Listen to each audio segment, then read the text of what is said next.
السلام علیکم ناظرین، پاکستان کی حبس زدہ اکانومی اور ڈیفالٹ سے دوچار معیشت کے لیے ایک اچھی خبر آ گئی۔ آئی ایم ایف نے پاکستان کے لیے $3 ارب کے قرضے کی منظوری دے دی۔ آپ کو معلوم ہوگا کہ یہ معاہدہ $6 ارب کا معاہدہ تھا جو تحریک انصاف کی حکومت کے اندر طے پایا تھا، جس میں بہت ساری سینکشنز تھیں، انکلوڈنگ جو اسٹیٹ بینک آف پاکستان کی خود مختاری، اور اس کے ساتھ ساتھ بجلی، گیس اور پیٹرولیم لیوی میں اضافے کا یہ معاہدہ تھا۔ تحریک انصاف نے جب عدم اعتماد آئی تو اپنی عوامی مقبولیت کو برقرار رکھنے کے لیے یا الیکشن اسٹریٹجی کے طور پر معاہدے سے روگردانی کی، اور تحریک انصاف کی حکومت جانے کے بعد جو پی ڈی ایم کی حکومت آئی وہ مسائل سے دوچار رہی اور آئی ایم ایف سے خاطر خواہ جو ہے معاہدے کے مطابق پیسے نہ لے سکی۔ اس وقت کے وزیر خزانہ مفتاح اسماعیل نے مہنگائی کر کے اور دیگر کنڈیشنز پوری کر کے جو ہے ایک ٹرنچ جو ہے 1.15 بلین یعنی کہ $1.15 کی اس وقت ٹرنچ لی۔ اس کے بعد اسحاق ڈار صاحب آ گئے۔ اسحاق ڈار صاحب نے وہ کیا کہتے ہیں کہ اپنے تاخیری حربے استعمال کیے۔ انہوں نے آتے ہوئے بڑے نعرے مارے تھے کہ میں کر لوں گا، وہ کر لوں گا، آئی ایم ایف سے پیسے لینا ہمارا لاسٹ آپشن ہے۔ اسحاق ڈار صاحب جوں دیر کرتے گئے پاکستان کی معیشت مزید خراب ہوتی چلی گئی۔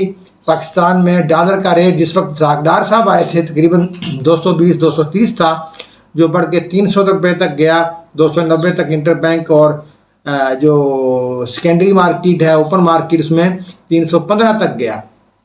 تو حالات بڑے خراب رہے۔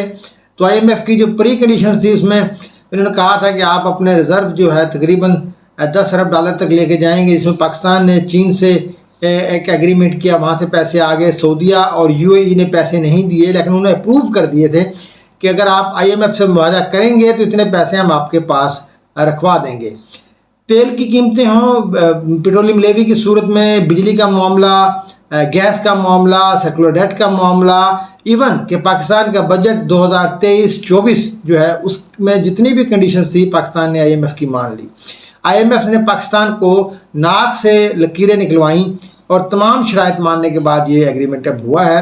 اچھا، اس ایگریمنٹ میں اتنی آسانی سے یہ نہیں ہوا کیونکہ تمام امیدیں ختم ہو گئی تھیں ایگریمنٹ کی، اور اب یہی سوچا جا رہا تھا کہ اب آئی ایم ایف پیسے نہیں دے گا، کیونکہ یہ جو نواں ریویو جو ہونا تھا وہ تقریباً دسمبر میں ہونا تھا، جو لیٹ ہوتے ہوتے جو ہے ابھی جون میں جا کے یہ مکمل ہوا ہے۔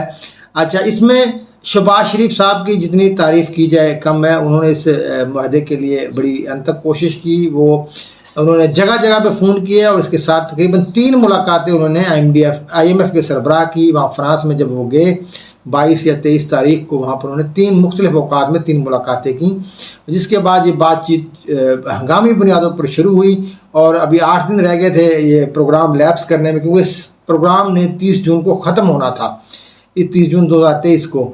تو ہنگامی بنیادوں پر کام ہوا اور سٹاف لیول ایگریمنٹ جو ہے وہ آج ہو گیا۔ سٹاف لیول ایگریمنٹ کے بعد یہ معاملہ جاتا ہے بورڈ کے اندر، آئی ایم ایف کا ایگزیکٹو بورڈ وہ اس کو اپروو کرتا ہے۔ نارملی ہوتا یہی ہے کہ جو سٹاف لیول ایگریمنٹ ہوا ہو تو اس کے اوپر جو بورڈ ہے وہ اس کو حتمی منظوری دے دیتا ہے۔ بہت کم ایسا ہوتا ہے کہ بورڈ سٹاف لیول ایگریمنٹ کی منظوری نہ دے۔ اس کے بعد پاکستان کو $3 ارب ملیں گے۔ اچھا، اس میں دیکھیں لوگ مختلف طریقے سے سوچ رہے ہیں کہ بھی آپ خوشیاں منا رہے ہیں، بغلیں بجا رہے ہیں، یہ کوئی اچھی بات نہیں ہے قرضہ لینا۔ ٹھیک ہے، بالکل صحیح کہہ رہے ہیں آپ کہ یہ کوئی خوشیاں منانے والی بات نہیں ہے، لیکن ہمارے لیے اس لیے ضروری ہے کہ ہماری اکانومی بدقسمتی سے، ہمارے حکمرانوں کی غفلت کی وجہ سے امپورٹ بیس اکانومی بن گئی۔ آیا جس کی سزا عوام کو مل رہی ہے، عوام مہنگائی کے سیلاب سے دوچار ہے اور ڈالر اپریشیٹ ہوتا جاتا ہے تو پاکستان میں پرائسز بڑھتی جاتی ہیں۔ پاکستان ڈیفالٹ کے کنارے پہ ہے پچھلے 1-2 سال سے۔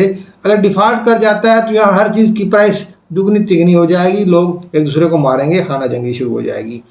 تو اس میں ٹھیک ہے آپ کی بات، مگر شہباز شریف نے جس تندہی سے اور جس مطلب خلوص نیت سے اور جتنی انہوں نے محنت کی، جس محنت کے لیے وہ مشہور ہیں، انہوں نے اس کو پایا تکمیل تک پہنچایا ہے۔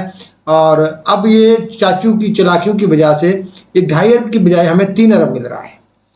جو معاہدہ تھا ہمارا اس کے مطابق ہمیں $6 ارب ٹوٹل ملنے تھے، اور ہم تقریباً 3 ارب 45 کروڑ ڈالر ہم پہلے لے چکے تھے. تو ابھی ہمیں جو ملنے تھے وہ تقریباً 2.5 ارب کے قریب ملنا تھا. لیکن یہ جو نیا ایک ایگریمنٹ ہوا ہے اس کا نام دیا انہوں نے اسٹینڈ بائی ایگریمنٹ. اس کے مطابق جو ریمائنڈر اماؤنٹ تھی اس کنٹریکٹ کی جس میں 6 ارب ڈالر ہمیں ملنے تھے اس کو ریسٹرکچر کر کے ہمارے لیے 3 ارب ڈالر کا انہوں نے پیکج بنا دیا ہے. اس طریقے سے ایک تو ہمارا پروگرام بھی مکمل ہو گیا اور ہمیں پیسے بھی مل جائیں گے. اور یہ 3 ارب ڈالر آنے کے بعد ہمیں سعودی عرب سے 2 ارب ڈالر امیڈیٹلی آ جائے گا, 1 ارب ڈالر ہمیں UAE سے آ جائے گا. اور اس طریقے سے ایک عارضی طور پر ہمارا ایک نظام چل پڑے گا. اور اس کے بعد جو نئی حکومت آئے گی الیکشن کے بعد وہ دوبارہ سے IMF جائے گی اور ایک پروگرام کم از کم ایک پروگرام اور لے گی اور پھر جو اکانومی ہے اس کو ٹریک پر ڈالا جائے گا. پاکستان کی اکانومی کے لیے وہی ضروری ہیں کہ امپورٹ کو آپ نے ڈسکریج کرنا ہے, خاص طور پر لگژری آئٹمس, اور پاکستان کی انڈسٹری ایکسپورٹ بیس انڈسٹری ہونی چاہیے. کم از کم را مٹیریل جو ہے اس کی تو اجازت ہونی چاہیے مگر فنش گڈز کی اجازت نہیں ہونی چاہیے, CBU سے ہم کہتے ہیں. اور اس کے ساتھ ساتھ آپ نے ریفارمز کرنی ہیں, اپنے خرچے کم کرنے ہیں. بجٹ پہ ہم پہلے بات کر چکے ہیں کہ پاکستان کے پاس کوئی پیسہ نہیں ہے, 7300 ارب کا سود ہے. تو اس سارے نظام کو ایک اچھے طریقے سے چلانے کی ضرورت ہے, ملک میں انویسٹمنٹ لانے کی ضرورت ہے. اور اس کو اگر آپ نے دنیا کے ساتھ چلنا ہے تو آپ نے ڈالر میں چلنا ہے. پاکستان کی حکومت موجودہ حکومت کوششیں کر رہی ہے. اس نے آذربائیجان سے تیل اور گیس کا معاہدہ کیا ہے, روس کے ساتھ تیل کے معاہدے ہوئے ہیں. اسی طریقے سے یوکرین روس سے ہم نے گندم بھی منگوائی تھی. تو یہ ایک اچھی چیزیں ہیں. ایران کے ساتھ ابھی جو ہمارا وہاں پر ہوا ہے بارٹر کے حوالے سے, اور ایران گیس پائپ لائن بھی انشاءاللہ وہ بنے گی. تو ابھی سیاسی استحکام آئے گا تو چیزیں اور بہتر ہوں گی.